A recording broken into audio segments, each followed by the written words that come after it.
Yeah. So how was Bahamas? It was beautiful, man. Like I said, the first time we're doing a cruise, we were a little apprehensive about it because we didn't know someone was going to get sick or, the kids were going to have a good time or whatever, how the food was going to be. But it was awesome. Yeah. I mean, I was super impressed from an operational standpoint. Royal Caribbean knocked it out of the park. Yeah. Easy to get on the ship. Accommodations were great. We had one balcony room and one interior room for the kids, like right next to each other. So we were going back and forth, and that was cool. We didn't even do everything that the ship had to offer. Yeah. The rock climbing and the flow rider and all that stuff. The kids had a blast, and it was better than I expected. So have you seen the kitchens on those things? That's the one thing I would do next time is take the tour of the kitchen, because I was super impressed with the food, and the staff there was amazing. Yeah. How many tours did you do? 2. Actually, yeah. We were talking about that prior to. Those kitchens are some of the most massive kitchens that you'll ever step foot in. Like the preparation and I know you've seen documentaries on like the intricate details that we put in to just ensure the guest satisfaction and quality on those ships. The timeline is intense. Yeah. You know what I mean? When they turn around those ships so fast, and I don't know. Like I said, I was very impressed. We're definitely doing it again. My wife is already telling me we got to book the Icon this time. I'm like, okay. It's the floating city. Yeah. When you're pumping out 3,000 covers in under 2 hours, we would always split it up. So we had a formal night that was like the last couple nights of the cruise. Everyone's dressed to impress, and we invite them to the main dining hall, and it's it's 3,000 guests, 4,000 guests, 5. You got to pump that out.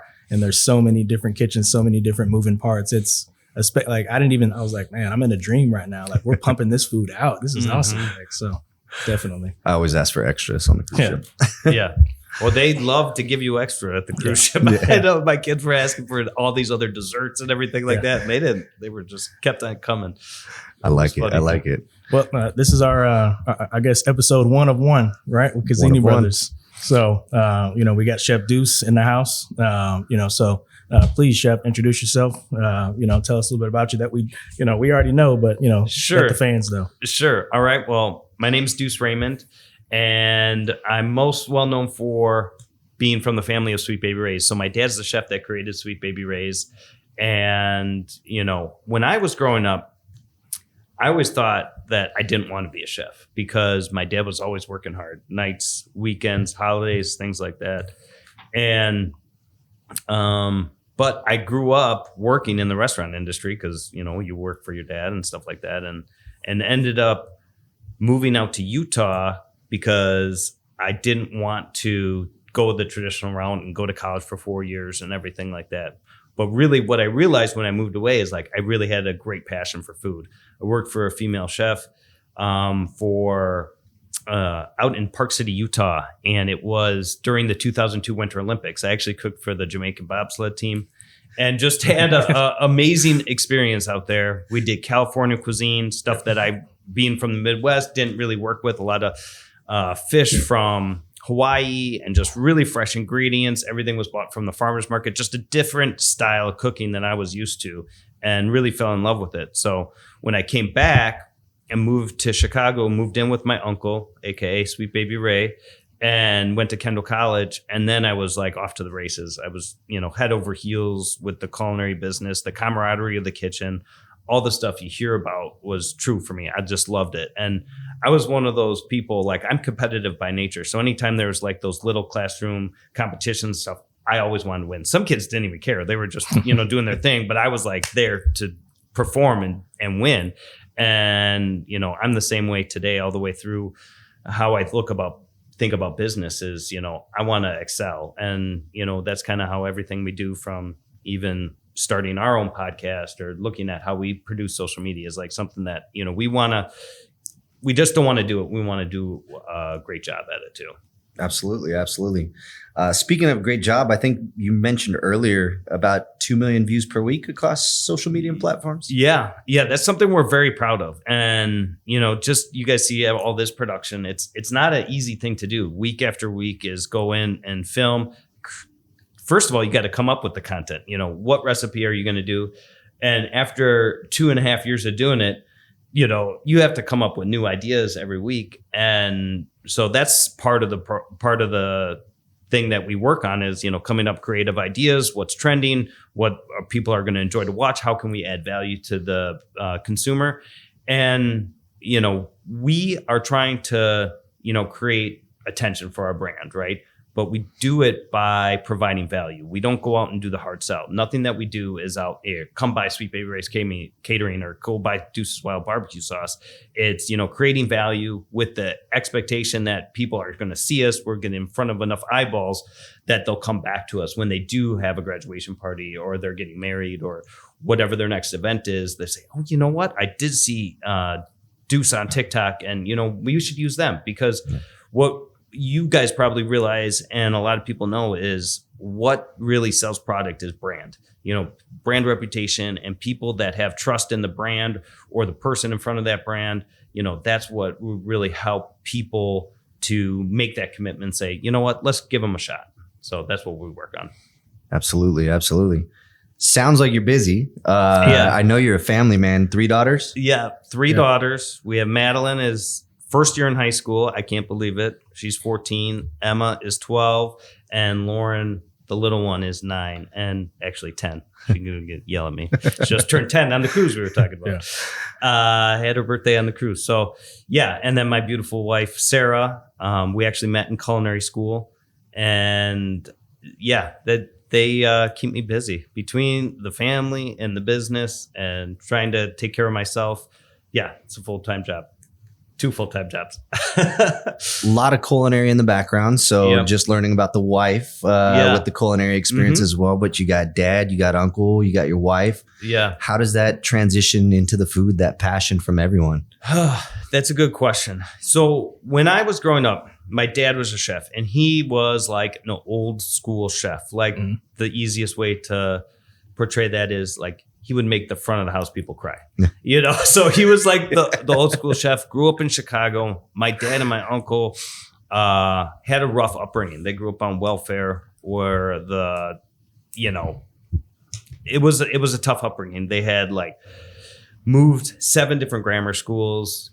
They just had a tough upbringing. And that's what makes the Sweet Baby Ray story so impressive, because nothing was handed to them. They worked for every single thing they had. And my uncle has the saying about persistence is everything. They didn't know what they were doing when they got into the sauce business, like had less than no experience in the retail space at all. And they just learned a little bit at a time. My uncle became partners with his high school friend, Mike O'Brien. And, they just started learning and growing and learning and growing. And it took a long time to get any traction at all. The best thing Sweet Baby Ray's had going for them is their time. At the time, there was hardly anything on the shelves. There was Kraft barbecue sauce, KC Masterpiece, and then Open Pit was the one that really anybody ever knew. And then when Sweet Baby Ray's came on the scene, it was a great name. It was a great product. Thanks, Dad. And then they came up with a great in-store marketing plan. And a lot of people think of marketing now as like social media or billboards or something. But in the retail space, what marketing really is dollars off at store level. So they call it in-store marketing. So when you see those tags in front of the sauce or in front of the salad dressing or whatever it is, that's marketing. Yeah. They're saying, come by me, give us a shot and stuff like that. And my uncle came up with a plan that Sweet Baby Ray's still use today, 30 years later. So crazy. Not exactly, but a lot of what he put in place, they still use. Wow. And today, Sweet Baby Ray's is the best-selling barbecue sauce in retail history. It sells more than the next 7 sauces combined. And I couldn't be any more proud to be associated with that. And my dad passed away a couple years ago. I know is looking down and smiling and just so proud of him to be able to develop a product like that. And, hopefully I can, stand up to, do something similar in my lifetime. But Sweet Baby Ray's is a huge success story. And it had impacted me greatly going into the culinary field because that's what my dad was. He was a chef by training, and I learned a ton from him. There's stuff still when I'm in the kitchen, stuff that he used to say plays in my head, and proper planning prevents piss poor performance. The 7 Ps. I think about that all the time. And just that attention to detail and the quality that I learned from my dad growing up is present in our business today, in the catering business and what we're trying to do with Deuces Wild. But it's more than anything, it was the passion for great food and the camaraderie in the kitchen that I think kept me in the industry.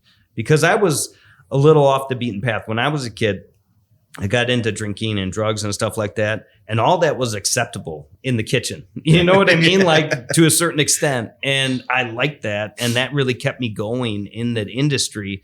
You know, by no means am I promoting that, because now I'm sober for 7 years and it really got me down the wrong path. And I would feel like today I'd be much further along in my career and my relationships if I didn't go down that path. But that's how it played out for me. And that's where I am today, and happy to be sober. I think God puts things in your life for you to overcome them. And I think that's the one thing. And it actually made me stronger and better because of it. But, you know, now I'm sober, but I still love the food, and I'm in the industry, and that's the way the life took me down the path of being in the industry. I actually went to college out of high school saying that I wasn't going into the industry because of my dad. All those things, worked holidays, nights, and weekends.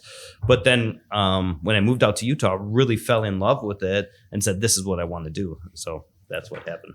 What a legacy. So, Chef, it's safe to say that it was always in you. Like you always had that itch. So like me previously, you know, being a chef, you know, my grandmother, like it was always in the household. No one was an actual chef, but just the inspiration was like, man, this might be something that's pretty cool to do for a profession, you know, one day. So is it safe to say like you always had that itch, like, you know, right out the womb, like, you know, you were always, you know, playing with the spoon in the kitchen or running around, you know, your dad doing something? To an extent, I think that's true. I mean, I was always interested in what my dad was doing. You know, for me, I always looked up to my dad, even though he wasn't around a lot. When I got to spend time with him, it was special, and that's what he did. And so I wanted to be have part of that. I also remember, you mentioned grandma. My grandma was a little old German lady, and she made some of the best food. Now, it was probably simple food, but her braised red cabbage, just the way she made her mashed potatoes and her pork loin, like super simple, but really delicious. Like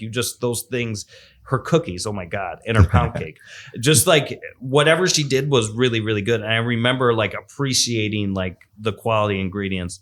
It's a story about my grandma. This is like the old German frugal side of her. So she always made a lemon pound cake, and it was to die for. Like literally my and my sister's favorite thing that she made. And one time we went to her house and she served us a pound cake. And I said, Omi, what's up with the pound cake? It's different. She's like, well, the lemons were 60 cents and I can't pay 60 cents for a lemon to put in this pound cake. And it just like the mindset there is just so crazy, you know. But yeah, I think that growing up, food was always a big part of our holiday traditions, like prime rib for Christmas and 4th of July. My dad would get out the big Weber grill and cook. What really put Sweet Baby Ray's on the map was the rib contest, the Mike Redko rib contest. And my dad and my uncle developed the recipe to cook these ribs on a Weber grill. They would take 52 briquettes, 26 on each side, and then the rib rack in the middle. And they would cook these ribs, adding 6 charcoals every half hour to each side. And it was like a slow and low process, but on a Weber grill with baby back ribs. And then once the ribs were cooked, they would like get rid of the rib rack, spread the coals down, and then brush lightly Sweet Baby Ray's on both sides of the ribs. And it would be all nice and bubbly and caramely and everything like that. And they ended up winning second place out of over 700 contestants. At the time, it was the country's largest competition, Rib Fest. And that's when my uncle like quit his job and said, like, this is it. We're going to start selling the sauce. We're going to figure it out. But like I mentioned, they had no idea what they were getting themselves into. So food has always been a big part of our family growing up. And yeah, that's something that I'll never forget. And growing up, I was a little chubby kid and I loved to eat. So being around the kitchen was something I was interested in.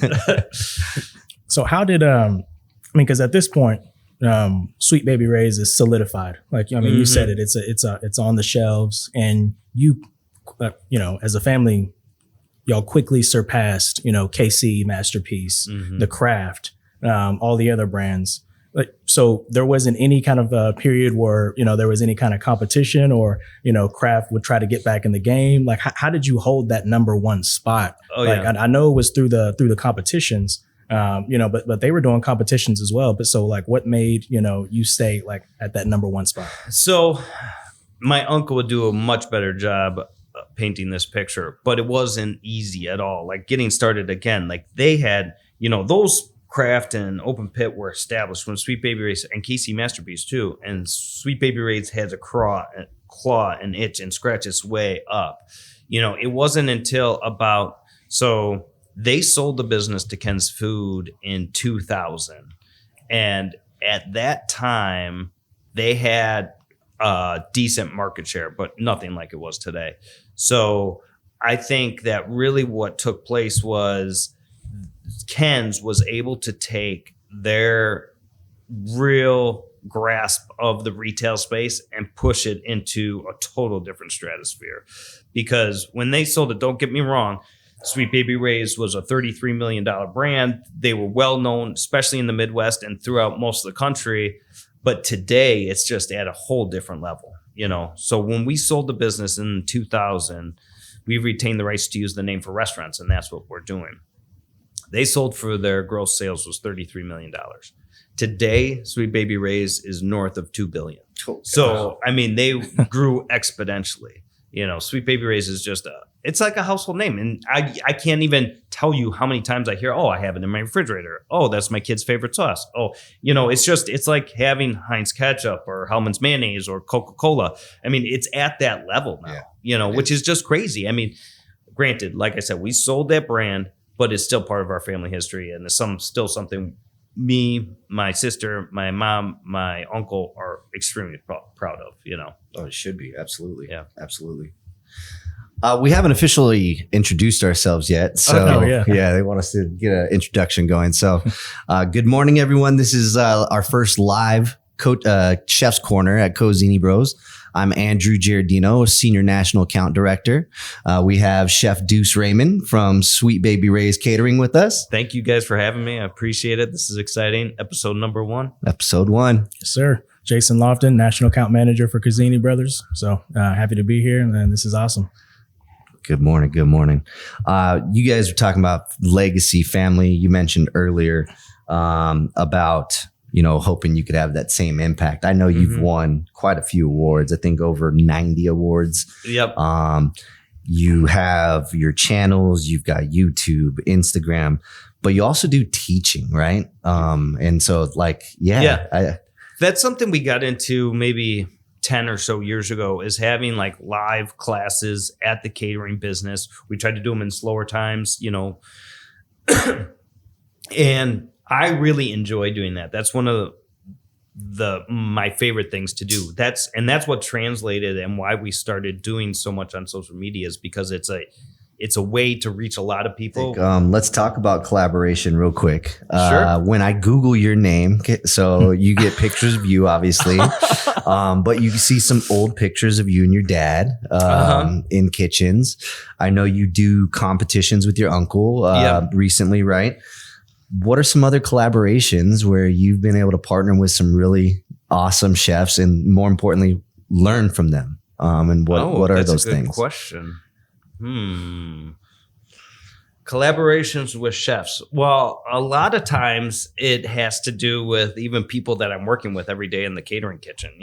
We actually just hired Jason Hurling as our executive chef. We went to culinary school years ago, and he's been working he worked in casinos and then recently worked in a lot of clubs. But it's always interesting to get a fresh set of input and be like, we did this amazing bang bang shrimp appetizer that worked at the club, and every time I put in the menu, it sold out. I'm like, let's do it. Bang bang. Yeah, I know. I love it. And especially that sweet spicy flavor profile is amazing. That one specifically. But no, man, that's a good question. Collabs. Well, someone that I love doing stuff with is Kevin Coleman from Weber Grill. And actually, I just had him on our podcast, and Weber has been amazing because they saw the video post of of how, we cooked ribs like my dad, like I was explaining with the charcoal briquettes and everything. So they sent us a Weber grill. Then the whole Weber marketing team came out to our restaurant, and then they said they're going to send me a smoker and all this, like the flat sear thing that they have now. Yeah. So, so that's really cool. And that's the power of social media. You know what I mean? You post and you don't know who is going to see it or, what impact it's going to have on other people. And it's just really neat to see. Another company local that we've done a collab with is Smoke and Deal Barbecue. And they have an amazing store with all sorts of different offsets, everything you need to either smoke or grill or anything. They have the high-end meats, the high-end smokers, all the equipment. And Jeff Silvers had us there, and we did a educational barbecue event there. So that was a good collab that we've done recently. I don't know. I'll think about it. I know that there's more that it's just not coming to my mind though. Well, with all the collaborations, chef, and a lot of chefs now are doing, they're taking that educational. They have a YouTube channel. They show you knife cuts. They show you exactly how to trim a brisket and smoke a brisket. Step by step. Now, how everything's moving now, do you think it's still necessary to go to culinary school? Because, before when we were coming up, they see Johnson and Wells, they see CIA, they see Kendall. Hey, you're hired. Come on, let's go. Yeah. But now, you don't need to go to culinary school at all. You can just kind of learn everything. So do you think that's still necessary to go through, I guess the grunt work? Right. You got to go work for a Michelin star chef. You got to go to Europe to get your butt kicked. Then you come back and then you get into your own kind of niche. Right. Or do you just, I'm just going to look at YouTube. I'm just going to look at all these shorts and I'm going to go work for Chef Deuce and see where it goes. So. Well, that's a deep question. And I think that the point of going to college is more than just the education. Because it's the camaraderie that you build, the relationships that you build. I had this argument with my wife. I'm like, we got 3 kids to send to college. They could learn everything they're going to learn in a year if they just dedicated to like research online, especially with ChatGPT and like you said, YouTube and all this stuff. Like they could learn what they're going to get taught at school for a fraction of the cost in a fraction of the time. But it's more about the experience and the relationships that they're going to build on why I still think there's a value proposition at college. So now specifically for culinary school, I mean, before all YouTube and ChatGPT, I already could make the argument that you do not need to go into culinary school. You could learn just about everything you need from working in, go to 10 different great kitchens and learn from 10 different chefs. So there's still an argument for that. If I had to do it all over again, I wouldn't have changed my experience because I had such an amazing experience at Kendall. And I met chefs that I still call Chef Christopher Ketke to this day for advice. He's not with Kendall anymore, but he works for a R&D company. And I called him up because I know that they were working with different alternative sweeteners and, huge in the barbecue space now, and every space is, trying to create that sugar-free product that's really going to be a banger. And that's really, we are lucky because we still get all the product information for all the barbecue sauces sold in the country on a yearly basis. And the only space that has a significant growth is that sugar-free space. So you see Ray's sugar-free sauce, which I'm sorry, Sweet Baby Ray's, you screwed the marketing up on that one. Should have just been Sweet Baby Ray's sugar-free. I don't know what they were thinking. There's people in that position, they get paid way more than I do to make those decisions, but I don't know. It doesn't make sense to me. And then G. Hughes. You've heard of G. Hughes, and he's got all the sugar-free products. Those two have grown. Everything else besides Sweet Baby Ray's original has really stayed stagnant. So thinking about Deuce's Wild, one of the next things I'm going to work on is sugar-free sauce. So, but it's making those having those relationships and connections with people. Like I said, I just hired an executive chef that I went to school with. I think that that's invaluable too. But you could make the argument that you do not need to go to culinary school specifically because every kitchen you work in is going to be different. And you can learn so much from the chefs. And a lot of it is like technical knife skills and how to sear. It's like you know, stuff that you can learn without going to school, how to sear, how to braise, how to grill, how to smoke. Like I could teach you all that stuff and you don't need to go to culinary school, but you're not going to have the 2 or 4 years of relationship building and camaraderie. And like when you're at that age, you know, depending on how old you are, from like 18 to 20 is like, you're so moldable and you're so trying to figure stuff out. So you can do it without culinary school, but if you have the means, I would suggest still going to culinary school. Right. And then when you're, you know, staying on the teaching, chef, just being honest with all the, the students that come up, because everyone's green now, because like they're not coming straight from culinary school, straight, to work for you. They've never touched a knife in their life. So, when they're coming in green like that, and you touched on it a little bit before, just the cycle that you get in, and you're going to know exactly what I'm talking about. So we get out of culinary school, we start working, and we notice that there's a cycle. We don't get off until the wee hours of the morning. Mm-hmm. We're still up. We're still going. There's a lot of things to do that are not so great between 2 a.m. and then, 5 a.m. And then we got to turn around and open up the kitchen and, for 6 a.m. prep to do something. So, are you like, hey, be careful, be mindful? Are you saying those things too? Because, we've all been there. Oh, you're a chef. That's fun. And like it clicks in our mind what fun really is, like, the fun, stuff that we did. But, we've seen the lost relationships. We've seen the divorces. We've seen the children had that aren't cared for. We've seen the drug abuse. We've seen the high alcoholism, and it's all there in that industry. And like, I don't think we talk about it enough, but how do you overcame it? I overcame it, but there's only a small percentage of chefs that really overcome it. I know I still know some people that are still caught in that cycle of the industry, and it just captures them, and only a few can kind of break away. So, I mean, it's something in hindsight that's 2020 that for sure, now that being through it, that I can speak to, all those, parties after work, like you said, when you get done. I mean, I specifically remember working at Heaven on 7 in Naperville when they were opening for Chef Jimmy Banos, and, closing the kitchen at 12:30, getting out of there at 1, going to party and being like, it's 6 o'clock in the morning and I have to be to work at 7, and just like, what am I doing? What am I thinking? And then it's not worth it. It's not smart. But it's like when you're 20 years old and you got a belly full of booze, you're not thinking too correctly. But it is true. I mean, and it is a thing in our industry. And I think, something I've noticed for some of the kids today are a little more mindful of drinking, and drugs and stuff like that. I don't know for sure. It's just what I've heard and what I've seen, like at weddings and stuff like that. Our alcohol use for like our business has gone down because people are a little more mindful and using more mocktails and, things like that. So hopefully that trend is going away from that, but it is definitely a concern. And if I was going back to, like I said, hindsight is 2020. Of course, I would change the way that I did things because it put me in a bad place. And I didn't get, sober until 7 years ago. So I was like 35 or something like that. And, I think I could have been a lot further along in my career if I would have made different choices.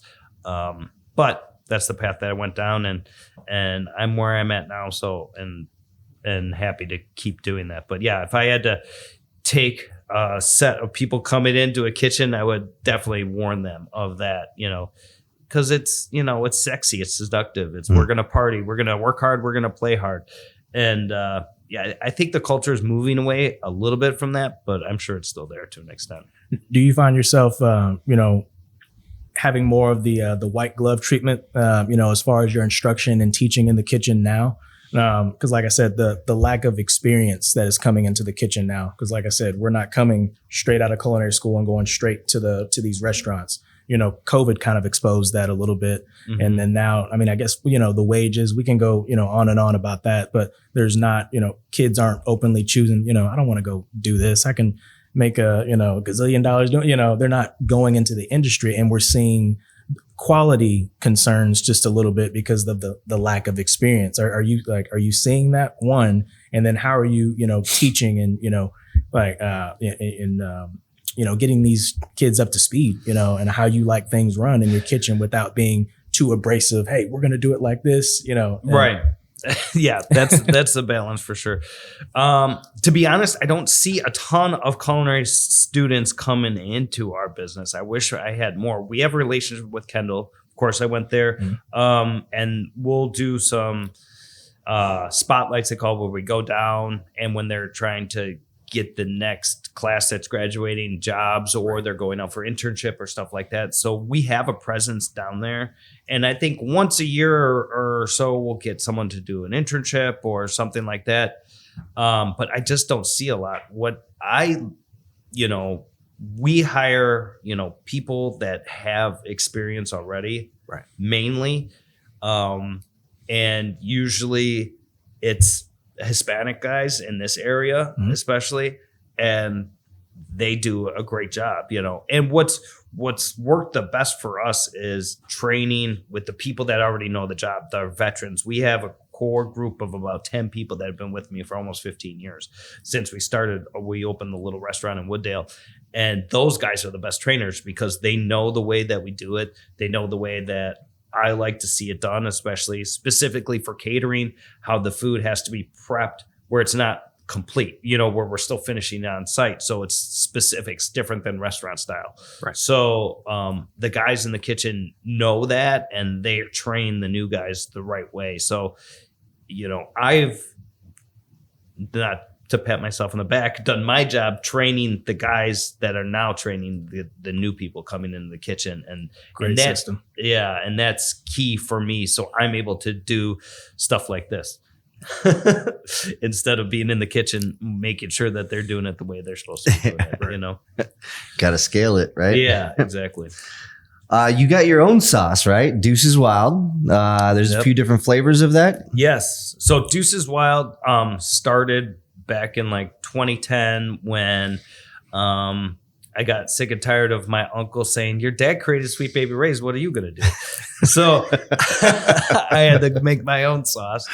And to be honest, we have like 7 different flavors. But when we were rolling out to retail in 2025, we're going to go with 4. And our flagship is our competition sauce, which is cards on the table, my dad's recipe for Sweet Baby Ray's with honey, chipotle, and our barbecue rub. Essentially, it's a little bit different, but that's basically what it is. Because why change it? Yeah, right. A great thing. And then we have a mustard-based barbecue sauce, which is like a South Carolina style, still sweet and tangy, a little bit of spicy, but mustard instead of tomato-based. And then we have an Alabama sauce, which is actually our best-selling barbecue sauce that we have. I think it's just, it's unique to us, especially up here in the Midwest. In Alabama, they've been doing it for 100 years. Big Bob Gibson's, I have to give credit when credit's due. They were like the originators of it down there. Chris Lilly and Big Bob's, they do a great job. And then we also are starting with the Texas sauce. So our Texas sauce is kind of like our spicy version. It's tomato-based. It's a little more vinegary. It's got some chipotle and cumin and crushed red pepper to give it a little bit of that Southwest flavor profile. But those are the 4 main ones that we're launching with. And we've been selling it online for the last 5 years. I sell it to Ace Hardware's here locally, Jewel here locally. BarbecueProShop.com is the online retailer that sells it. And they actually sell the most amount of it and the most amount of Alabama sauce, which is kind of weird because that's just not what we're used to, especially up here in the Midwest. But yeah, it started out slow. I've really been focused on growing the catering business. I mean, that's been my main focus for the last 3 or 4 years. And now I've really, I told you guys that we've been able to grow since COVID. And because of that growth, been able to hire the right executive chef, the director of sales, the director of operations, where I'm able to take a step back and focus on Deuces Wild because everybody knows what they're doing there. I got the right people in the right place. And, a huge part of our success is having the right team that cares about what they do. They're passionate about what they do, and they're going to do it whether I'm standing right by them or not. You know what I mean? They're professionals. They do the job.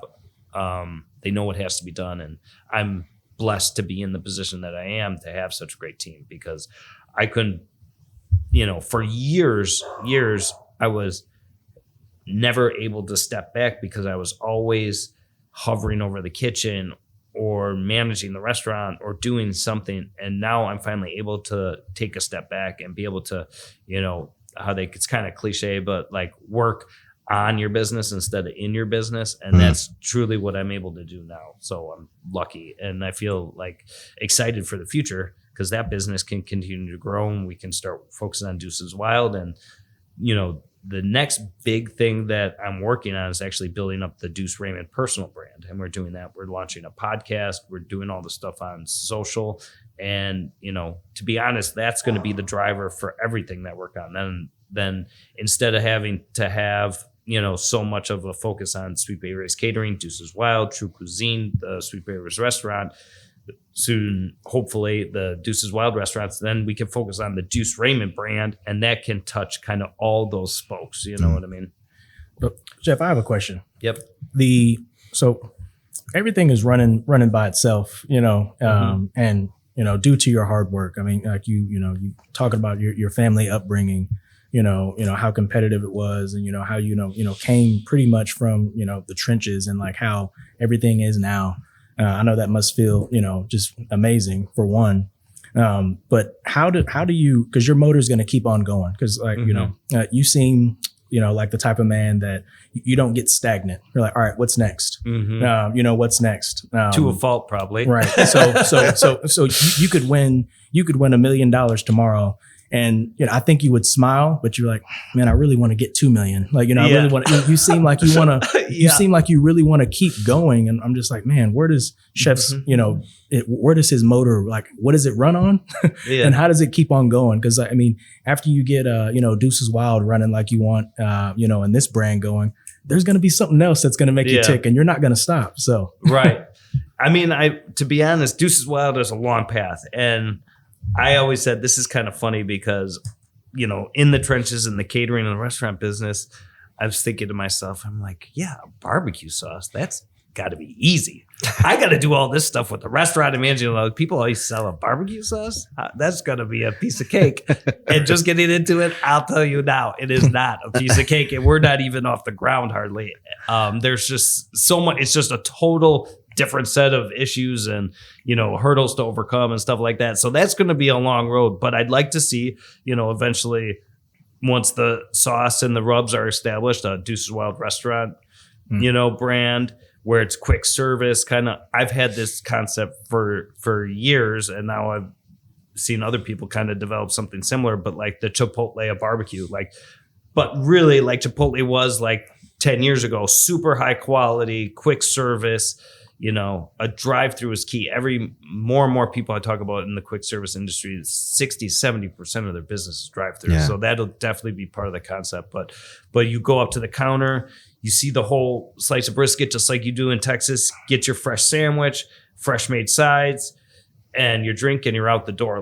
But that it's like slow food fast. So the brisket is smoked fresh every day, the pork ribs, the pulled pork, whatever the case may be, but it's served to you in a fast manner, which is barbecue is unique that way, where it takes all day to smoke it, but it's something that a lot of people don't realize, and it's not the same for most foods, but it is with barbecue.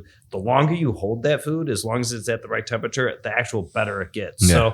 So it's done in the morning, you wrap it up, you put it in the hot box, and then it just holds there at the right temperature. And when you slice into it 6 hours later, that brisket just melts in your mouth. And that's the secret. One of the biggest things I was telling you guys, I was just in Texas and we went to Franklin's Barbecue. So they cook from 2 in the afternoon to 2 in the morning.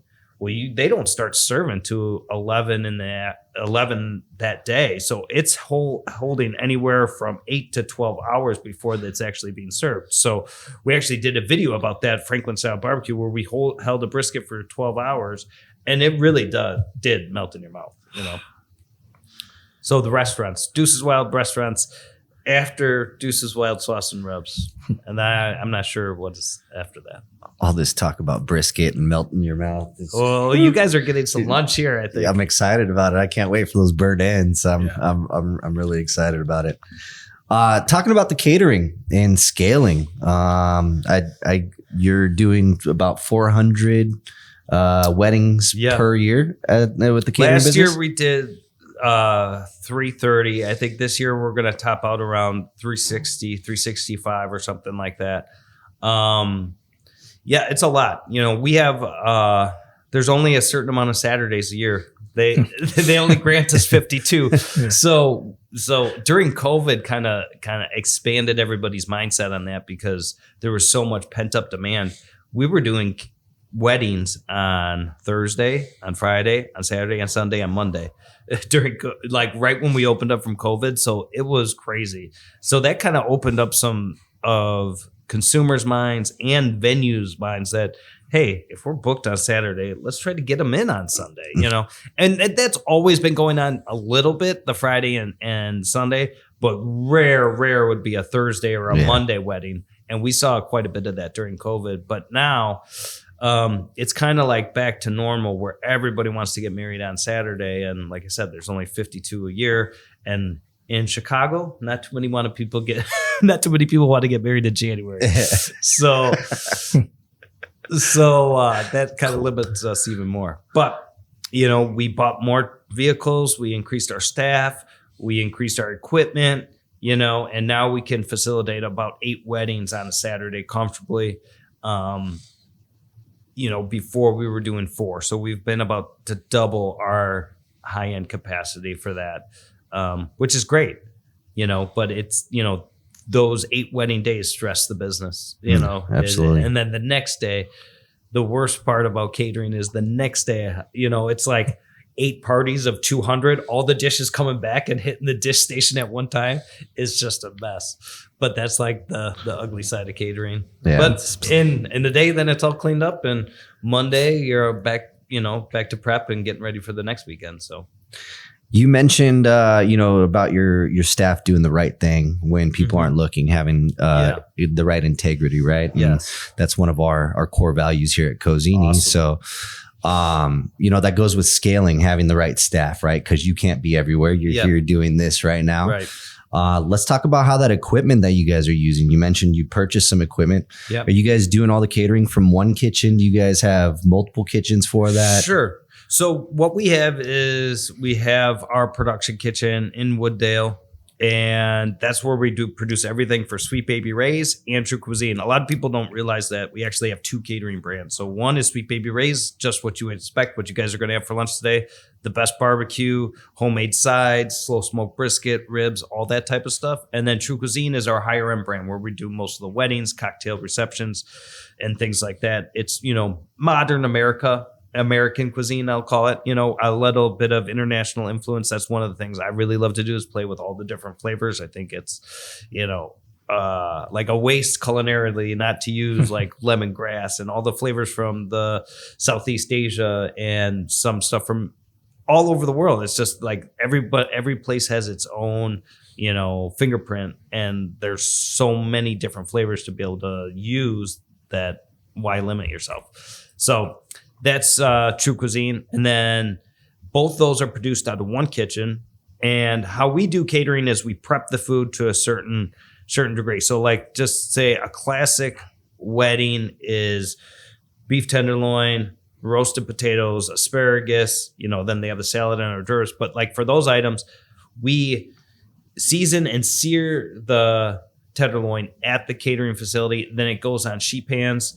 We dot it with butter and fresh herbs, and then on site, it'll get finished in the oven. We're one of the few catering companies that I actually don't like cooking in caves. So that's some of the equipment we bought is full blown ovens with, you know, that run on propane tank on site.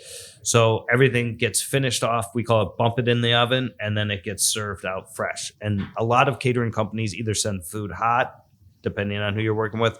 Most of like the real deal catering companies cook in caves with sterno. I never thought that was the best way to do it. And a lot of people, you know, some people argue with me on that, but I think it gives it a weird flavor, and it's just not the right way to do it. It's very hard to control. So we could do a lot of damage with one full-size propane oven. I could cook for a lot of people out of that thing. Yeah. If the food's prepped properly and you're really just bumping it in the oven. Yeah. It's obviously very important to have the staff with the integrity, right? But let's talk a little bit about your vendors. How important are those relationships in helping you scale? And if you don't mind touching about, the value of the knife exchange that Cozzini brings and how that provides to helping with that consistent guest experience.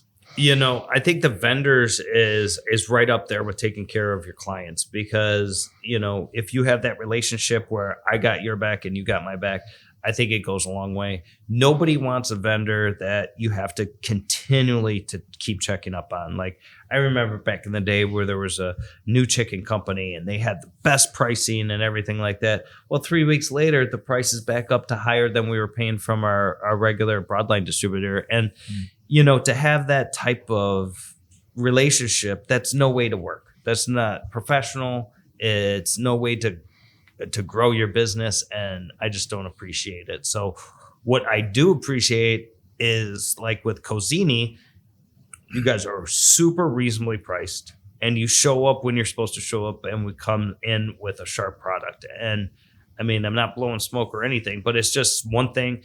The best vendor, I don't have to worry about. I don't even have to think about it, you know? And the price is like super reasonable. I'm still surprised to this day. I mean, literally, we don't use we're not like getting 100 knives a week or anything, but we have a decent amount. We have the restaurant, we have the catering business. It's a great product. And, the knives are there when you need them, so it's like a no brainer. And that's a great relationship. We appreciate it. I love seeing the knives in your videos, talking about teaching earlier. Yeah. I've learned from you. Awesome. I did my first brisket recently. So no way. I referenced your how to trim a brisket video. And so I pulled out the same exact knife you were using, and I was like, I'm going to do exactly like Chef. So I appreciate those videos. Yeah, that's awesome. You most certainly helped me with my brisket. So I appreciate that. Yeah. Good. One of the videos that we did early on, kind of like, I don't know, this was like before the whole TikTokification of everything, like the super short form videos. We did how to carve your turkey for Thanksgiving. But that was way back in the day. But that's one of the things people will still like, send me that link. So I can't find the video. Where's the turkey? Like on Thanksgiving Day, like before they're going to carve the turkey. So something that still sticks out. But yeah, those videos are great. But if people get value out of them, I'm a happy man for sure. Well, I most certainly did. It was very helpful for me. Most certainly. Now, when doing a brisket, since we're on that subject, and then I'm going to segue to something else. Now, with all the pellet grills that are out there, and you know where I'm going. My whole family is from Memphis, and then we moved to Texas. But we're all used to stick burners. Like we're all used to waking up at 3 a.m., checking on it, making sure the wood's good, making sure the smoke's at the right temperature. And now we have these easy bake ovens, pretty much with the Traegers and all the pellet grills. Do you use any of those products? And obviously, in your business, there's a traditional stick burners, but on your person, do you like the new movement of the pellet grills or no? I like it because it gets someone that wouldn't normally get into barbecue. So from that standpoint, yes, like my brother-in-law has a lake house up in northern Wisconsin, and he wanted to do barbecue, and I'm like, you need to get a Traeger or something because you're not going to sit there for 8 hours while your family's all out on the boat and doing this and doing that. I'm like, it's a no brainer. So I think it's great from, efficiency and just being able to get a great product with very little effort. So I'm all for the pellet cookers. Now, granted, you are not going to get a Franklin level brisket off of a pellet cooker. It's not going to be the same product, but you're going to get close and you're still going to have that smoke flavor and the tenderness, but it's just not the same experience. There's no question about that. Yeah, definitely agreed on that. Now now being around all this awesome barbecue all the time, like I said, from a kid, we were talking off camera before that you've made a little bit of a fitness journey. Yeah. I wanted to, dig into that and just see kind of when that started, like what came about, like when did the light bulb come up? I think I want to start, delving into this a little bit. I'll show you a picture and then I came across this Facebook memories are so fun. So I'll come up with this stuff like that. Oh, okay. Wow. Yeah. That's what I was. That's a transition. Yeah. That's an awesome transition right there. So So it kind of all came to a head when I got sober, actually. Mm-hmm. And I had to find a new addiction. So I started going to the gym. But in all honesty, I mean, being faced with, poor health and, things weren't perfect at home when I was in the height of my addiction and everything like that. So I knew I had to make a change. And, it just was kind of like natural, like I'm going to get healthy. And, it was just the natural progression. And I've been, slow and steady ever since. That picture I just showed you, I was about 296 pounds. And now I'm like 185, so it's a huge change. And, now I want to even take it to the next level and start building more muscle and stuff like that. It's kind of like the business thing. It's, there's always some more to work on, or there's always something else to do. And I've been on all sorts of different diets, and I found that, really the simpler the diet, it makes sense. Like keto only works to a certain extent, all the gimmicky diets, they only work to a certain extent, where really what you have to account for is calories and protein, and that's what I found works best for me. But it's not easy, man, because there's all that good food around. The kids have all the junk at the house. I got to look at all the food at the restaurant.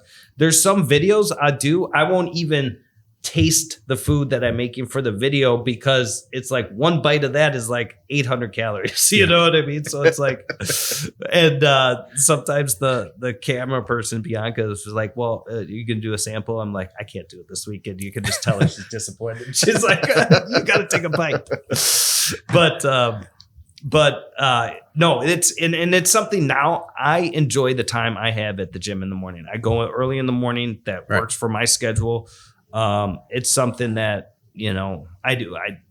I spend an hour or so at the gym, and that's my time, and I enjoy it, whether I'm doing cardio or lifting weights or whatever. It's just my time to be at the gym and focus on myself, because the rest of the day is like family, business, and that's the way it is for me. But it's something that I'm not necessarily, I am proud of it, but it's just like I enjoy doing it. So I don't really look at it like that. But I'm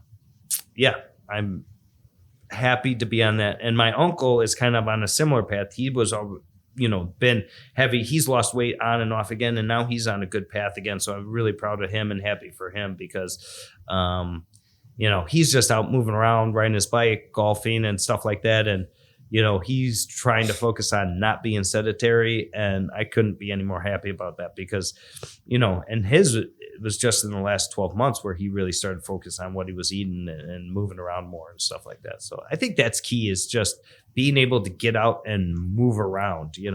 If you really want to change the way you look and the way you feel, it's your diet. But the bare minimum you could do is just move around, go for a walk, go to the gym for a little bit. You know what I mean? And that's like the easy way. It's easier for me to go to the gym. It's harder for me to work on what I'm eating. But, right. Yeah. Well, you look great, Jeff. So, Thank you so much. I appreciate it. Congratulations. So we're not counting carbs. We're not counting protein. It's your last supper. What are you cooking? Oh, geez. I would have to say it's a toss-up. I would have to say baby back ribs, because that's just there's so many memories tied to that growing up as a kid. It's 4th of July, it's birthdays, and, that put our family on the map, and there's so much tied into that emotionally that's what I would pick. Baby back ribs with Sweet Baby Ray's. Dad, you're looking down at me. I didn't say Deuces Wild. I can't believe it. I'll take it. Yeah. What's the other one? Burnt ends, man. I love brisket. Yeah. That super tender, moist brisket melt in your mouth is so good. And sounds crazy. People ask me all the time, aren't you sick of barbecue? I'm like, no, I love it. I eat it every day if I could. Happen. No, it's so good. Like, I'll go over to the restaurant, and even though I'm not supposed to, depending on what meal plan I'm on and stuff, like, I'll just go take a couple slices of brisket because it's so good. Yeah. I'm on the carnivore diet. Brisket works for that, right? Yeah. You can eat all the brisket you want, man. That's awesome. What? Go ahead. No, you got it. So tons of knowledge, right? You got all these different things. You got the culinary teachings, the social media. What advice do you have for a brand new chef? A brand new chef trying to get it going. And just trying to like start their own thing. Yeah, that's it. Interesting.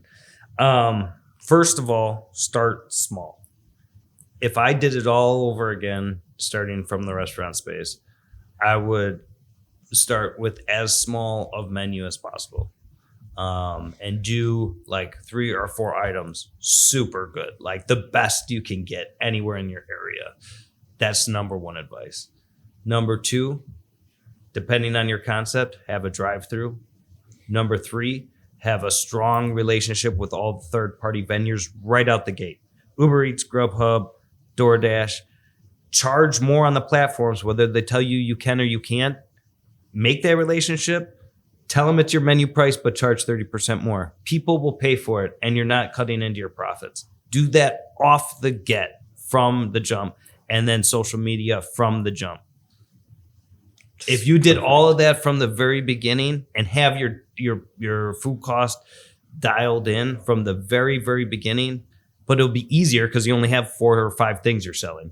I think I could start out and go into the restaurant business and be profitable within the first year, knowing what I know now. I tell people I've made all the mistakes. We've made all the mistakes that now going into it, I feel confident that I would be able to get to profitability much easier, knowing what I know now. I like it. That's a great answer. That's my favorite places have those small menus and they do the things really well. In my neighborhood, there's a place called Boots Burger, and it's a burger spot built into a garage at a house. And they are only open Tuesday to Saturday from 11 a.m. to 1:30 p.m. And there is the longest line because they do a hamburger and a cheeseburger and a double, and that's it. Smash burger or thick patty? Thick patty, and it's phenomenal. Nice. It's a really, really good burger. Yeah, I like those thick patties. Yeah, me too. Nothing beats a smash burger though, with those caramelized onions and throw that cheese on there. I can do it. We did the Trill Burger in Houston. Yeah. He took me to. You ever heard of Trill Burger? Yeah. Bun B, the old Houston rapper. Oh, okay. Has his burger stand. It's really good burgers. Definitely check that one out. Really good burgers. But I had one going into that, and chef, this will be a tough one. So, you've cooked high end before, and you've cooked barbecue obviously your whole life, but and the clash that because I get it to this day. Culinary school, we were taught to, we need to go cook Michelin star. That's the best, and you need to have a Michelin star experience. And it is difficult. It's, difficult to bang out 150, 200, 300 covers and, the perfection and the detail. I got into the edible papers. I got into the foams. I got into, when El Bulli came out and, we were doing the pop rocks. We were doing, just crazy, intricate things that no one would even think of. And then, barbecue. The chefs that are on the high end, they think barbecue is just the easiest thing. And they treat it like a retirement job or something. Like after they like, oh yeah, I guess I'll open up, how it is. I'll open up a coffee shop or I'll open up a barbecue shop or a barbecue spot, when they don't understand the difficult. It's just, for me, it's the same. I'm like, the pressure is still the same, because if you mess up, barbecue, on those stick burners, if you mess up one thing and you that 12-hour brisket and you slice into it and it's like overcooked, it's the most embarrassing thing. We've all done it. Now, what do you think is, because I know you've had that clash before, and Anthony Bourdain even said it, how difficult, barbecue and mastering barbecue is. And it needs to get, respected more, because it is hard to get it at that consistent, exceptional level, just as hard as it is to be at that Michelin star level. But we still have this separation and no appreciation for it. I think it's different. And what makes it different is like the price points, because the Michelin star level, you're charging so much more that you can have all the staff to do all the intricate pieces. So there's more to manage there, where the barbecue side is like, a lot of times you have a smaller team and you're doing it yourself, or you have a very, 3 or 4 guys that are in the kitchen or something like that. So it's just 2 different levels where they're both intricate. They're both precision based and stuff like that. But in the high end side, the budget's bigger. So you have more things. So in a way that it does make it more challenging because you have more to manage, more people to manage, more ingredients to manage and stuff like that. But barbecue for me there is a lot that goes into it, but it is easier from the standpoint there's less going on. Like one, Michelin star plate might have, 18 components on it or something, where a barbecue plate's not quite that crazy.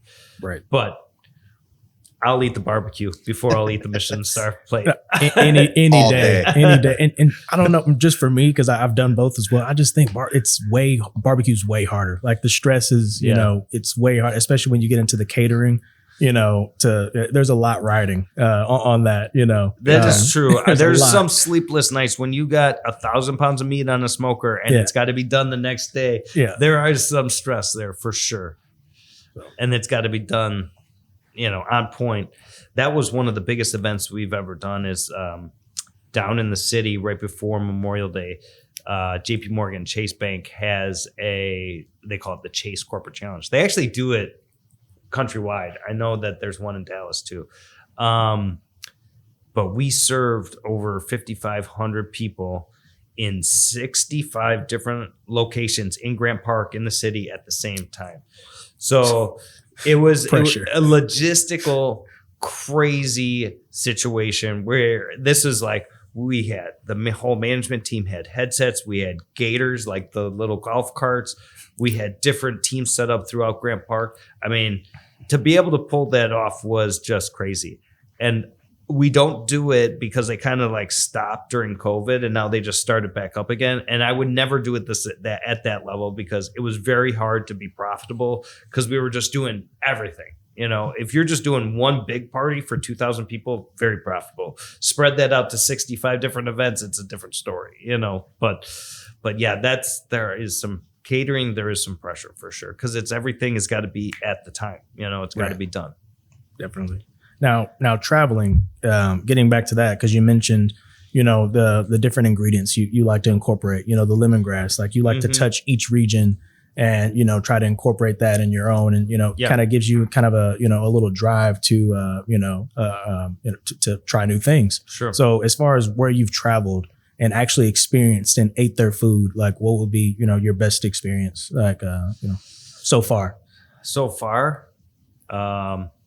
Franklin's Barbecue in Austin, Texas. That was awesome.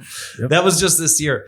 That's one thing on my bucket list is to travel more and actually get into the regions where I've got a big taste of all the international flavor profiles was actually at culinary school. Mm-hmm. I went to Kendall College for the first 2 years, got the associate's degree. When I graduated, Kendall started the bachelor degree program.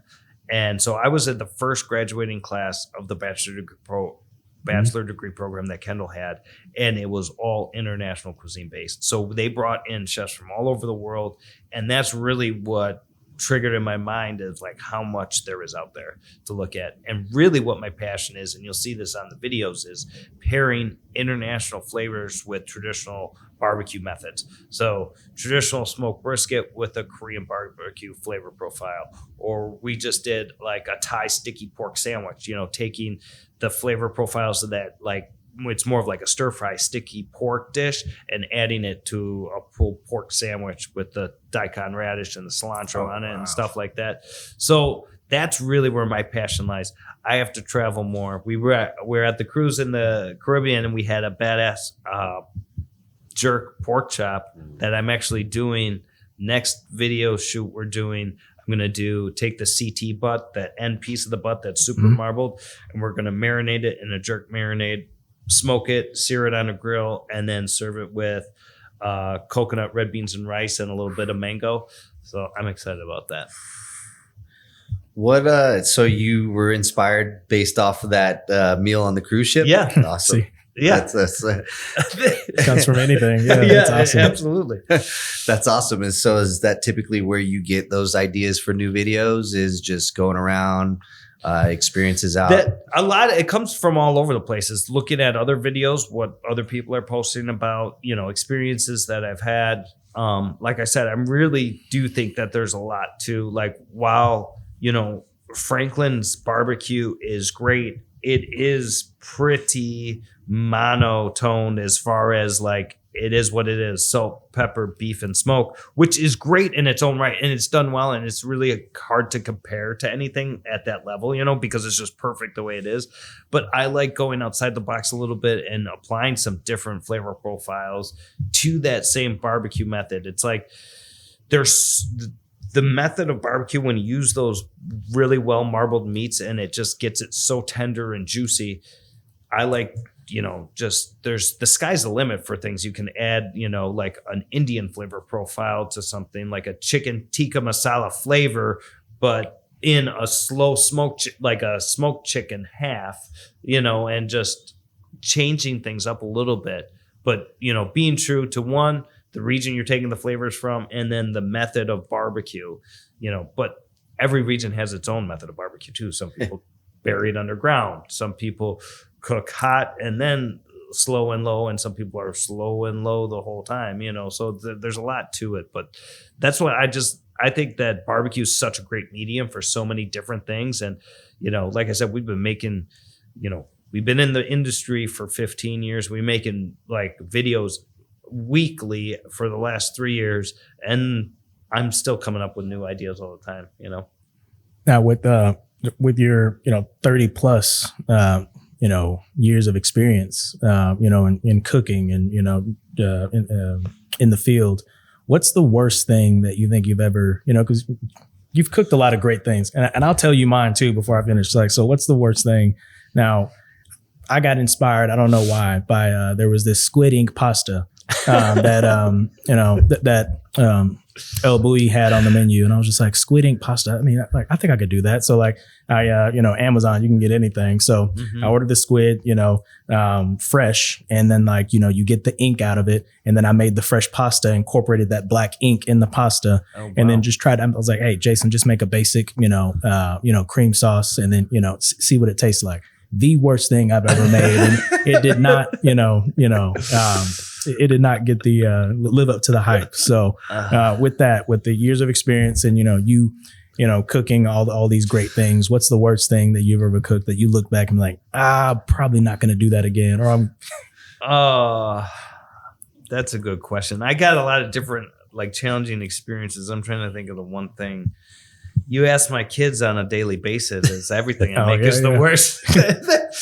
I love telling the story. It's like I cook, these high-end level, $150 a plate and all this stuff. And then I serve my daughter waffles, fresh sliced mango, and scrambled eggs, and she's like, I don't know, Dad, like, because she's in the YouTube culture where everyone rates it 1 out of 10, like Dave Portnoy and everything. She's like 6.3 out of 10, Dad. It's like it's like killing me. It's so bad. It's not a bad pizza rating though for Dave. That's true, but like on like a normal thing, that's funny. Oh my gosh. Yeah.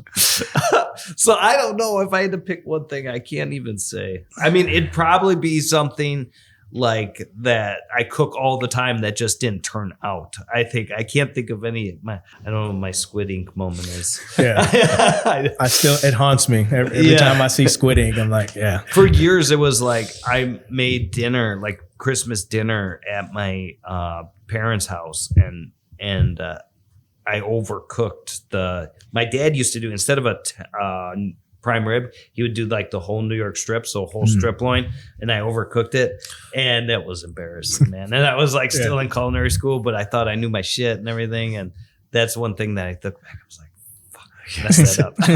It's an expensive chunk of meat. Yeah, it is. Yeah. Everyone has that moment. I always ask that question. So you met your wife in culinary school. So obviously both of you are passionate about food. Mm-hmm. As your daughters are growing up, are they starting to pick up any of that passion? Yeah, I think so. We make it a deal during the holidays, especially like making cookies, or I'm going to show them like how I'm going to season the ribs for dinner or something like that. They're always asking questions and they're interested in food, and they'll come up with their own recipes or look up recipes online. But I'm really hopeful that one of them wants to pick up and, help me with the family business, at least one of them. But we'll see. There's so much opportunity for kids these days. Yeah. I think that, who knows what they're going to do. Yeah. But they do seem interested in it, Yeah. And they like to eat. So that's good.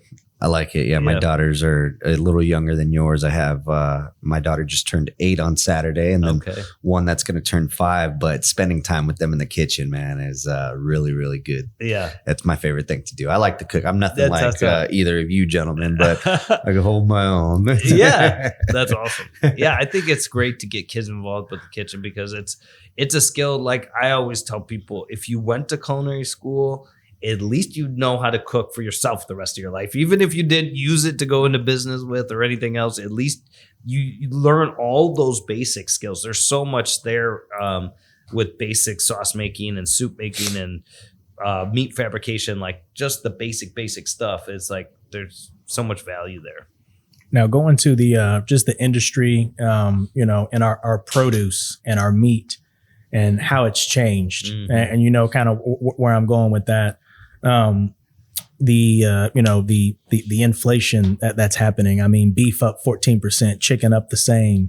How is that? Are you even seeing any of that? I mean, it looks like not, but what are how do you deal with that? How are you balancing that? And then are you seeing a change in the quality of, like I said, our meat, like how it was? Of course it's different, but are you seeing that at I mean, I don't see a huge change in the quality of products. The price has definitely gone up. And as a business owner, and what I would recommend to anybody is you have to stay ahead of the curve and raise your prices just as your vendors are raising their prices.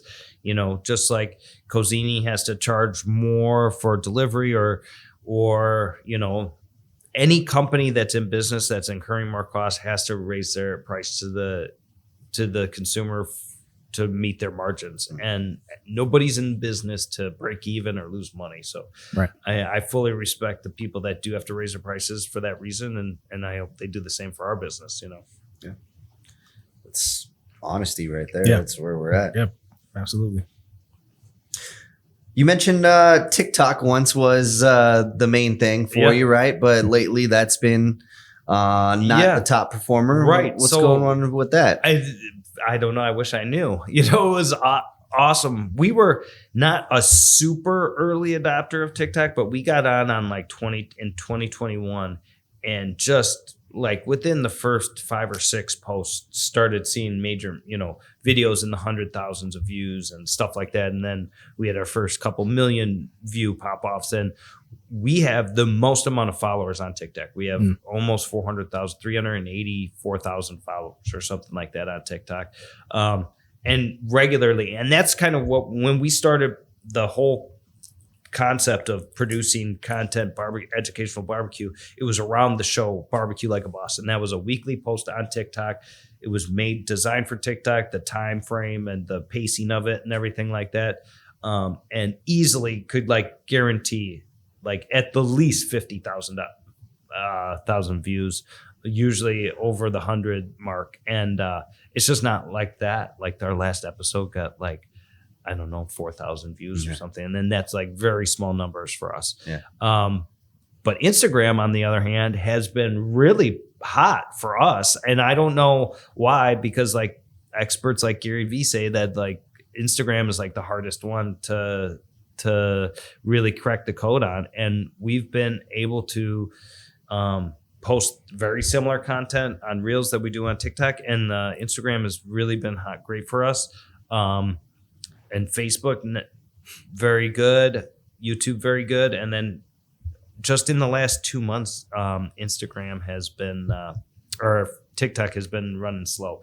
So I don't know. Maybe it's just the only thing that I could really say it is, so we had just started a TikTok store to sell the Deuces Wild products attached to this is why having multiple brands is challenging sometimes. Yeah. So it's the Sweet Baby Ray's Catering TikTok. And we launched the Deuces Wild TikTok store attached to the catering webpage. So it was right around that time when the views started going off. So I don't know if they thought we were doing something weird or something like that, or they didn't like that whole setup, how it went down. So I don't know. We'll see. Maybe things will change in the next month. TikTok will be the best one out there too. It's just interesting how ups and downs. The way we look at it, as long as one of the platforms is popping off, we're happy. Yeah. You know, there was like one month, a couple, I don't know, maybe 2 months ago, where all of them had an amazing month, and I think we had 5 million views across all platforms in 1 week or something like that. 5.5 million views, and it was just like everything was clicking on all cylinders. It was crazy. But yeah, it's very interesting, and that's, you know, very valuable to some brands when you have that many views every single week. So, you know, people will pay for that type of exposure, you know. Oh, big time.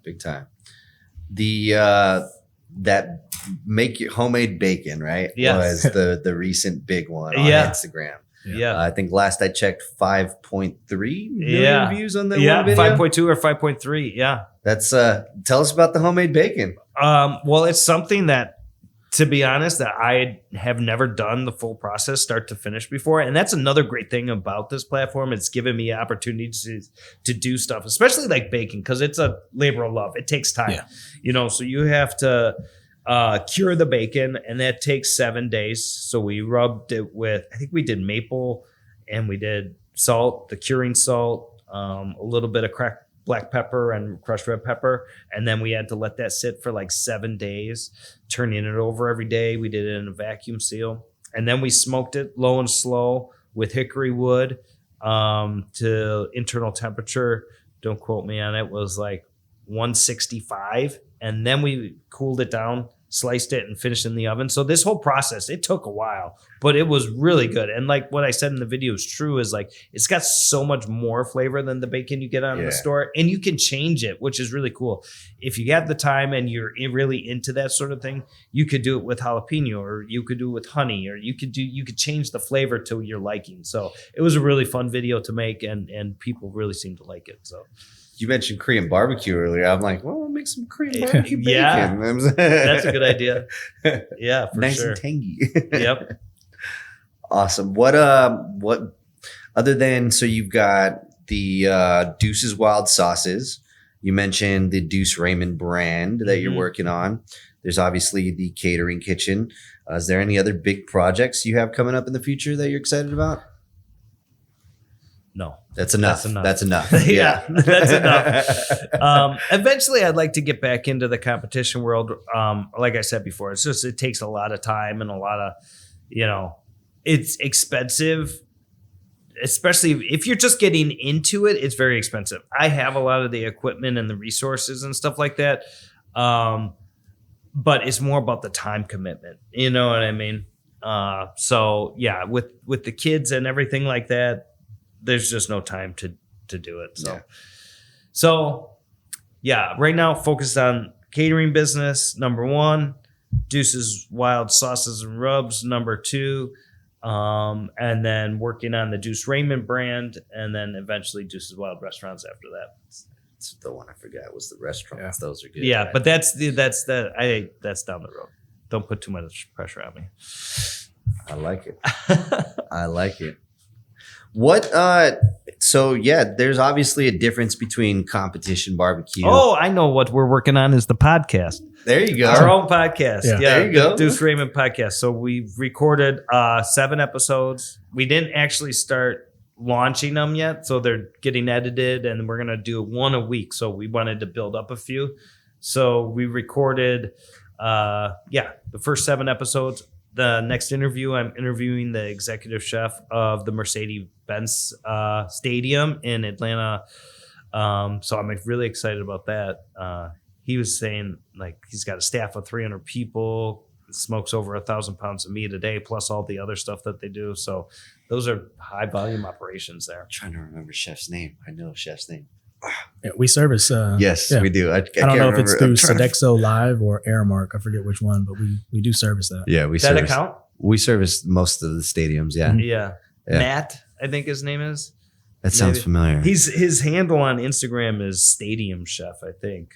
But yeah, he's kind of connected with another friend of mine that's in the barbecue social media space, and sent him a DM and asked him if he would want to be on the show, and he was stoked about it. So hopefully we'll make that happen very soon.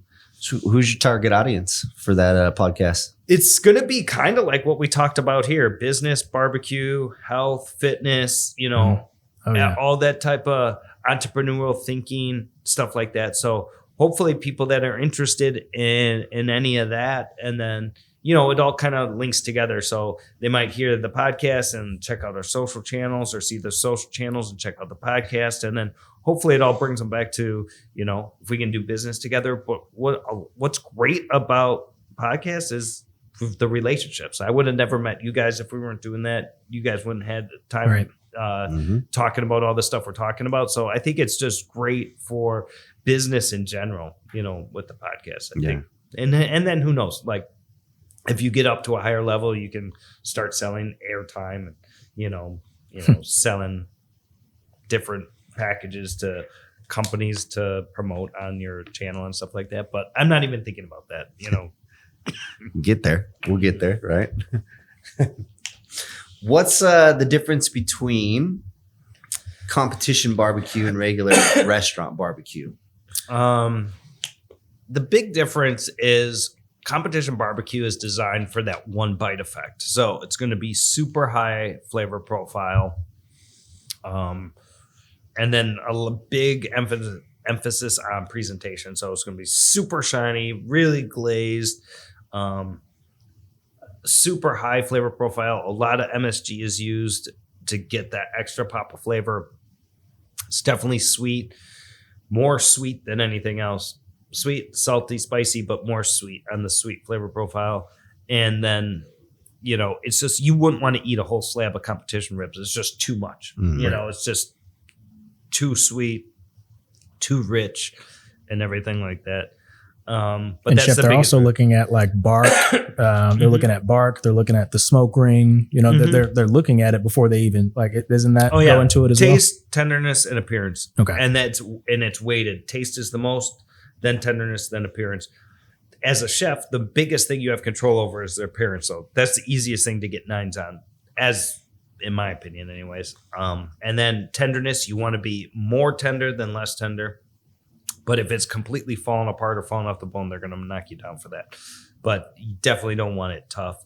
And then taste is subjective, But, some of the top guys in barbecue, Darren Worth, he was inducted into the Barbecue Hall of Fame with my uncle last year. He says, give me salt, pepper, and ketchup, and I'll beat you in tenderness every time. And he's literally considered the GOAT of KCBS style barbecue competitions. But, I don't know if that's true. But taste is, a lot of people in competitions use a very similar flavor profile. That's kind of like the homogenization of barbecue, and something that some guys talk about, like barbecue competitions. They're all trying to hit that same flavor and same look. So it doesn't make it as exciting, where there's some competitions over in Europe. They're doing everything's totally different, different flavor profiles, different presentation, and it's more authentic to who you are as a chef, where in these American style competitions right now, everyone's trying to hit the same note. So it's just different. So tell us a little bit about, where your food, background of your food comes from. Like, where is, obviously you got the, Texas brisket styles and stuff like that. But where is it South America? Where do you draw your main inspiration culinary from? I think a lot of it started with, working with my dad in the kitchen. And a lot of that was like Wisconsin supper club style. So that's really what I started learning. So there's a lot of that in our menus, like in the catering business, on the True Cuisine side. There's a lot of that like core American cuisine in there. But then obviously, as I grew up and Sweet Baby Ray's became what it was, I was super passionate about barbecue, so that's just something that is a mainstay for me. I love barbecue. And then what I learned from all the different chefs I learned from over the years at different places, and especially at culinary school, is my real passion is pairing international flavor profiles with traditionally smoked meats. I think that there's so much to work on there. There's so much runway because the combinations are endless, you know? So I think that's amazing. Yeah. You got the Tex-Mex, you've got all the different Asian fusions and stuff like that. I've been to a Peruvian Japanese fusion restaurant, which was probably one of my favorite, like Peruvian style sushi. Oh, wow. How about, have you had anything that's been an experience for you? That's crazy. I mean, I think that there's, like I said, there's all sorts of different pairings you can do, and the sky's kind of the limit. Something that I like to work on a lot is those Asian flavor profiles. But what I really love, and I get a lot of inspiration from the guys I work with in the kitchen, is those South American cuisine flavor profiles, like smoked beef cheek tacos and stuff like that. Yeah. The beef cheeks in general are underutilized, man. That's something that I learned from a chef in culinary school, is how great beef cheeks are. And if you have never had them, it is some of the most unctuous, succulent meat there is on the whole animal. It's really delicious, melt in your mouth. And speaking of the culinary school, and it may have not happened there.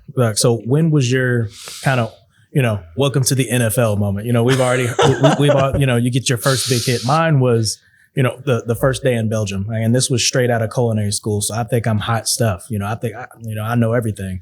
And over there, there's 14-year-olds that can, make a beurre blanc better than me. My first day, I get off the, I get off the, from ATL to straight to Brussels. Chef takes me to a beer festival right when I get off the plane.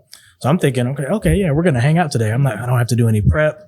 And then we go to the beer festival, I'm jet lagged, and I start, drinking Belgium, beers.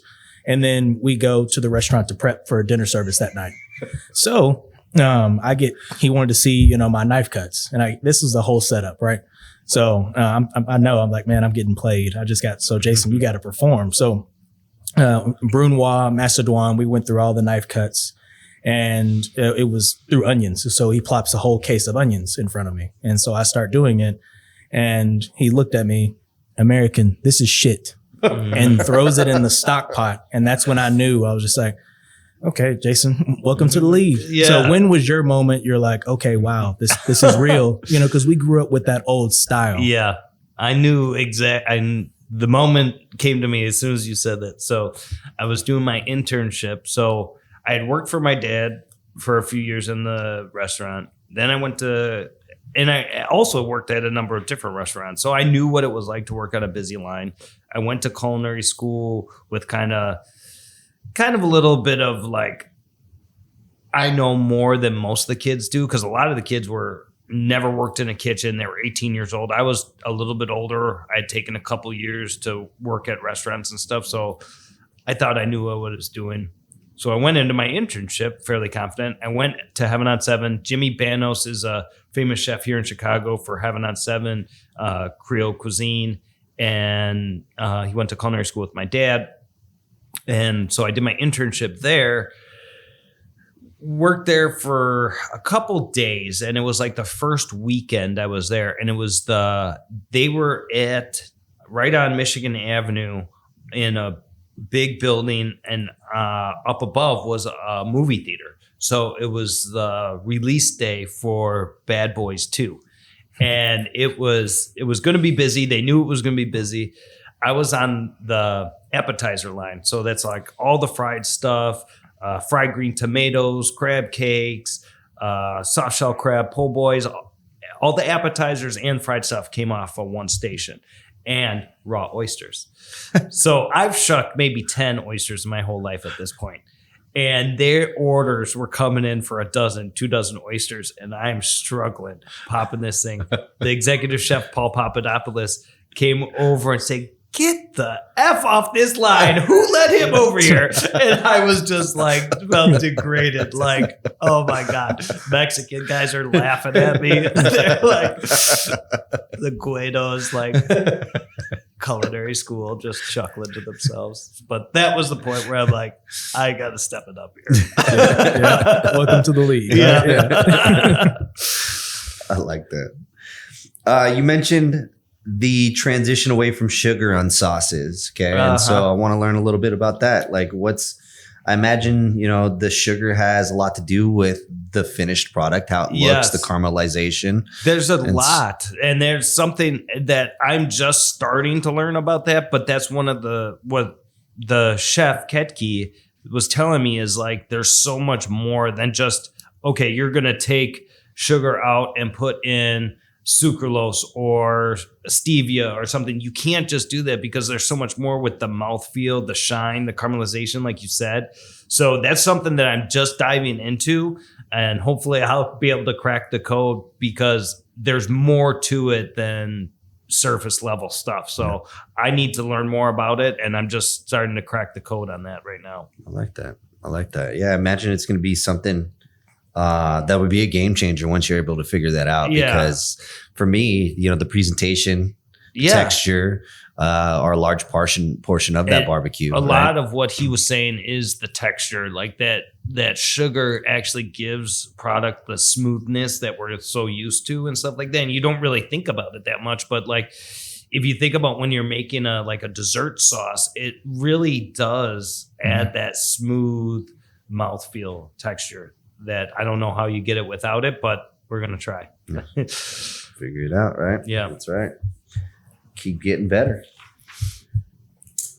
Now, Chef, do you think it's, because now in the industry, traditional, like you said it in the barbecue competitions, everyone kind of stays, in the same lane. SPG, we got our salt, pepper, garlic. Yep. All right, mustard. We're going to rub this thing down, stick it in and see what the hickory or pecan can do for you, and just monitor it, wrap it, serve it. Right.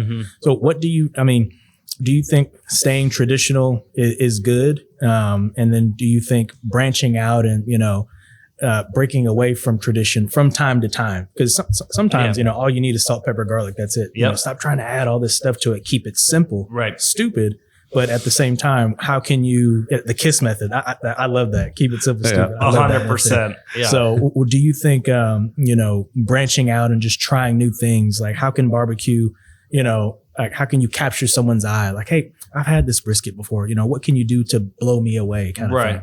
So I think, I think about it in terms of like our restaurant, and we're Sweet Baby Ray's, and we've went around the hamster wheel so many times trying to come up with specials and trying to do things differently and stuff like that. But when it comes down to it, people come to a barbecue restaurant to eat barbecue.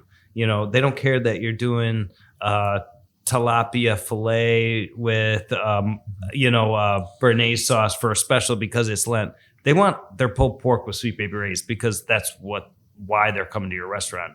Now, with that said, there is some things that you can do that are along the traditional lines where maybe you're just adding a different garnish or like serving it with house-made bread and butter pickles, or just trying to elevate it a little bit with staying in the norm. That's for the restaurant space. Now, when you're doing, when you're trying to branch out and doing something impressive like on a video, or you're having friends over or something like that, I think the sky's the limit. And you could do so much. But like if you're going to Aaron Franklin's for salt, pepper, and smoke, and he shows up with a Korean style braised beef cheek, you'd be like, that ain't right. So I think that there's a time and a place for everything, for sure. But yeah, sometimes traditional is just good. You know, that's literally the rub that my dad and uncle used on the ribs for that competition was salt, pepper, and onion. And with the Sweet Baby Ray's, I mean, it's just that flavor profile. Everything works. The flavor of the pork, a little bit of the smoke flavor from the grill, and the sweetness of the sauce. I mean, it's so simple, but it just works. It just melts in your mouth. It's delicious. They have there's a new guy who's popular in Austin. He's from Egypt.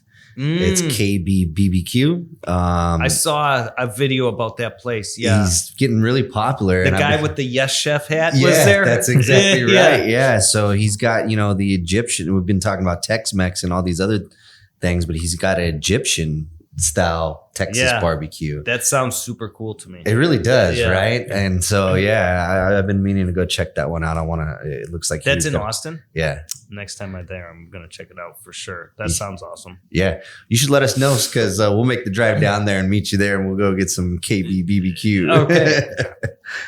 Well, we've had a great time. We appreciate you stopping by today. It's really been a pleasure talking about all the things that you have, all the different projects going, Sweet Baby Ray's, the catering company, the sauces, the rubs, all the brands, and really appreciate it. It's been fun.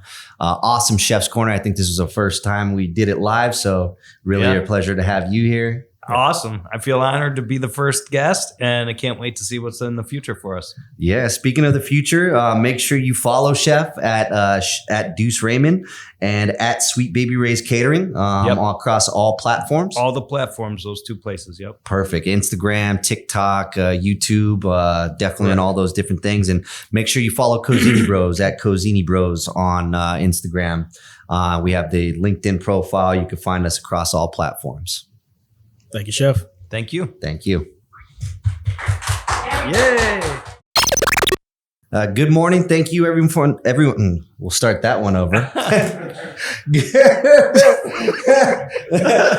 Cut. Oh, gosh.